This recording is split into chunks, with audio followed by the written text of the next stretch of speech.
Alright, so this deck right here, it's a long time coming, the Symphonic Warrior deck. They released a couple of support cards for them. You've got the two Pendulum monsters, both of which are pretty good. Symphonic Warrior Guitars is probably the best Symphonic Warrior monster, because both of his effects are good. His Pendulum effect, once per turn, you can discard just a card from your hand to special summon a Symphonic Warrior straight from your deck. So you can even bring out your level 5 one with 2300 attack, which is pretty nice. Or one of the 3 tuners, level 1 tuner, level 2 tuner, or the level 3 tuner. And the level 1 tuner can change his level depending on the number of cards that you have in your hand. Or just level 4 one. He's not really all that useful to be brought out with Guitar's effect anyway, since he has a flip effect. Mike, he's the strongest one with 2300 attack. He's not a tuner. Neither of the Pendulum cards are actual tuners, which is pretty cool.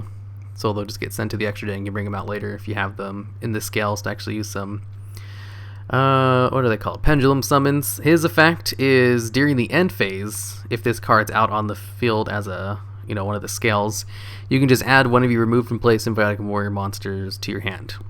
And all of them basically banish themselves from the graveyard to activate their second effects. Drums allows you to change a monster on the field's their attribute, so you can go into stuff that requires attribute specific cards like Nature a Beast or Beel's Diabolic Dragons. Beel's of the Diabolic Dragons. He can use that effect on the field and in the graveyard. The graveyard one just requires him to banish himself. That's basically how Piano works too, except his is for type and Symphonic Warrior is for level. He can change the level.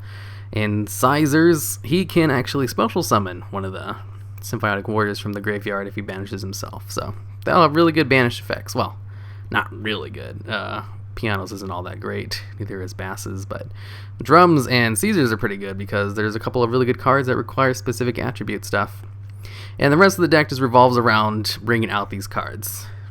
Pelika, Descendant of the Gusto, is really great in this deck because when she's normal or special summoned, you can special summon a wind monster from your graveyard, which all of the a wind tuner monster, which all of the Symphonic Warrior monsters are, and she can be brought out with emergency teleport. And then I just use Spirit of the Tailwind to search out Sizers and other stuff. That way I can just go for synchro summons. Yeah, it's a pretty fun deck actually.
you.